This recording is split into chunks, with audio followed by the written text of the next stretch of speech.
Ko'zingiz ko'rmaydigan ranglar, qulog'ingiz eshitmaydigan tovushlar yoningizda bor. Siz sezmayapsiz, chunki sezgilaringiz shunchaki cheklangan. Ko'z faqat taxminan 380-700 nanometr yorug'likni ko'radi. Infraqizil ham, ultrabinafsha ham siz uchun yo'q. Demak, atrofingizdagi energiyaning katta qismi ko'zingizga umuman ko'rinmaydi. Ko'zingiz juda tez miltillashni ham ushlay olmaydi. Kuchli yorug'likda miltillash yo'qoladi chegarasi odatda taxminan 60 Hz atrofida.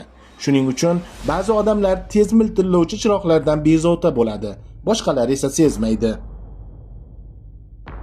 Har ko'zda ko'r nuqta bor. Ko'rish nervi chiqadigan joyda sezgir hujayralar yo'q. Eng g'alatisi, miya o'sha bo'shliqni o'zi to'ldirib qo'yadi. Siz odatda buni sezmay ham qolasiz.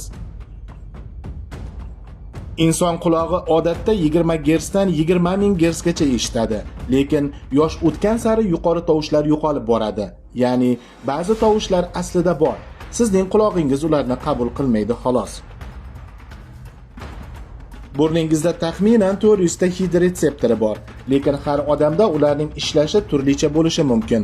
Shu sabab bir hid sizga yoqimli, boshqasiga esa yoqimsiz tuyulishi shunchaki did emas, gen ham bo'lishi mumkin.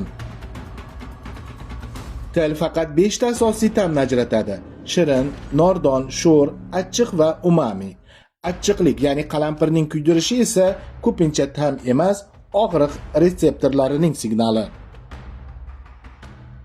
Barmoq uchida teri bir vaqtning o'zida 2 nuqtani, odatda 2-8 mm masofada ajrata oladi. Undan yaqin bo'lsa, bittadek seziladi. Demak, qo'lingiz juda aniq his qilayotgandek tuyulsa ham, uning ham o'lchovli chegarasi bor. Xulosa: sezgilar haqiqatni to'liq bermaydi. Ular faqat omon qolish uchun yetadigan qismini beradi. Qo'shimcha izohlar va manbalar ro'yxati faqat Telegram kanalimizda.